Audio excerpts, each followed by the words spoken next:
as of today, you are to each other the person who is statistically the most likely to murder you.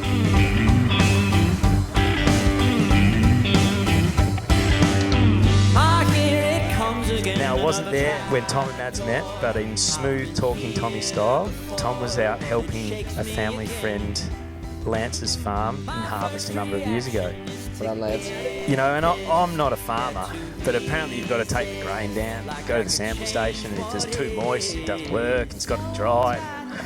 Then there's this sample station, and Mads is working at the sample station. Shit, fuck, I don't know, I'm not a farmer. I'm a city boy.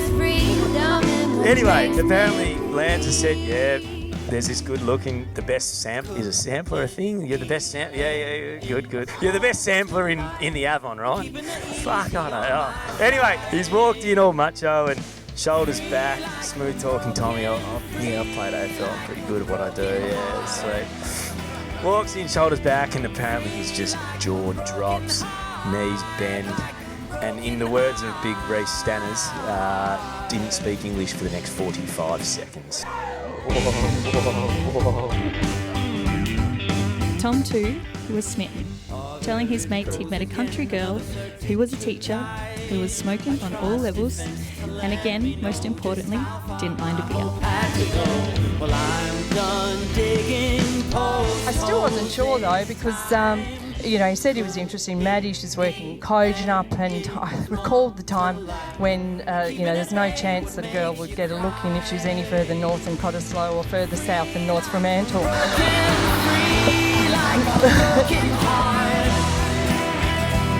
Luckily, a breakthrough wasn't too far away, and with the help of the ultimate wingwoman, Jill, I take a lot of credit for playing the real role of pimp in hosting, catering and attending their first date. So Maddie, I knew it was true love when he actually moved out of that little circle. There's been no barrier that could keep him from you.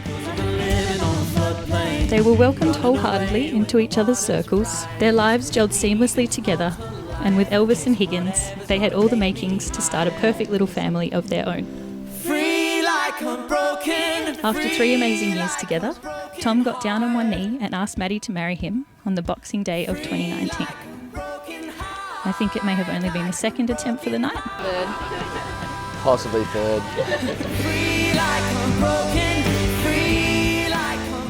Somehow, the smooth-talking Tommy made it work, and the rest is history. You and Mads have made a beautiful little life together. You've moved to Kew together, and you found yourself in such a beautiful little spot to set up your family together. I'd like to raise a glass to Tommy and Mads. Here's to a future of love, good health, and happiness. Cheers. Oh, holy heck.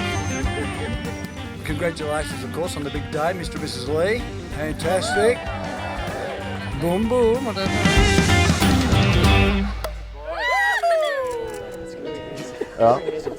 are you telling? We feel very privileged to witness the relationship between you guys blossom. When I say Tom fits into our family, he really fits in. He's quickly become the equivalent of another son to us. He's kind, thoughtful, he's got a twinkle in his eye, touch of mischief. And the fact that we know that Tom loves Madeline as much as we love Madeline. Just welcome Tom into our family, and just an absolutely great bloke, and probably not as mad as some of the rest of the Johnsons around the place. So I think she's threatened to run away from home one day. She was walking down to the shed, and I think the Penny called out, "Dinner's ready." She just turned around and walked back. I've known Maddie since we were small children, growing up in Quairading together. Well, I've only known Tet for 5 or so years. It certainly felt like knowing a small child. The bedwetting and stuff. But it's an honour to now be watching you grow up in Quairading. I remember not long ago, a work colleague went to an event where Tom was and said, "I met your son, Tom Lee," and I said, "Yeah." She said, "Christine, he's a man. You talk about him like he's a boy." And I'm like, well, he's still a boy to me. He's The boy who announced that when he grew up he wanted to be a swearing guy who drank brown beer. Beer time. Not many of us achieve our dreams so fully or so early in life. Yeah, fucking oh shit. Fucking. So you're fucked. And the groomsmen go fuck yourselves. When Tom was growing up, he had to have the best and be the best, and now he has chosen once again to have the best wine. Cheers. No, yeah, cheers. Well done. Cheers. Cheers. So, cheers. It's been a privilege to have been a part of your beginnings. Admittedly, a bit too much at times. I'm stoked you've moved back home and right up the street. Mostly because those one more Sunday pints made my Monday morning trip to Quairading a bit too difficult. I'm so proud to call you both friends. I'm so proud of the home and the family that you're growing. And I'm proud of the celebration you put together today. Here's to many more sunrises seen together, to Tom changing the baby's nappies and Maddie changing Tom's.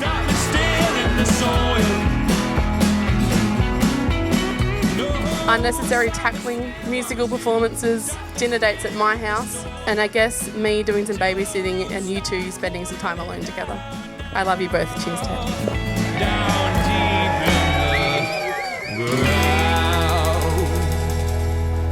Yeah, there's no backing out. Good stuff. You did well. I know, that's what I said, the hard bit's over. You're the most family-orientated person I know. On every single one of these 48 cars have been your dad's 777D Darren number plates, mate. Your old man would be so incredibly proud of you, your accomplishments to this point, and he would be so excited to see you today with Mads and the father you're about to come and the little family you're about to create. I thank your dad, who had and still has such an incredible impact on you. Without meeting him, I still have a vivid picture of who he was because of the values and characteristics you carry each day. So Tommy, the man, I have to accept that that's what you are today. You're the man who reminds me so much of your dad that I have to love you twice over. Almost exactly 5 years ago today, I stepped into a little town of Quairading, which I can't say I'd ever heard of. I just lost my job, my dream job, had relocated to Perth, totally lost and unsure of what was next. Then one day, we take a barley sample in the CBH Quairading. All of a sudden, life got a little bit more clear. Immediately I knew what was next. And no matter what, I had to make you mine. Tet. I love remembering back to where it all began. I remember the intense, giddy feeling I felt whenever I saw you, spoke to you, or heard your name. As I got to know you better, the intense giddiness remained. If I wasn't already in love with you from day one, it couldn't have been much later. My favourite thing about you, and sometimes my least favourite, is that you're the only person in the room that doesn't know how truly amazing you are. So I vow to always make you feel like the most beautiful, most important, and most loved person in the world, because you really are. I can't wait to be your wife and continue our lives together with a new addition to the family. And most importantly, I promise to do my best as your wife and as a mum and make you as happy and as proud of me as I am of you. Love you.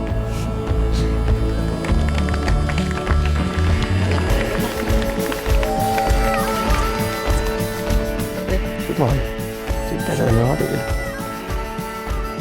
I'm just so stupidly in love with you, and I can't wait for the rest of our lives. I can't wait to meet our absolute psycho little girl. I just love you so much, and I'm so proud of everything you've done and everything you are, and I just can't wait for everything. I would like to ask everyone to please make some noise for the brand new Mr. and Mrs. Tom and Madeline Lee.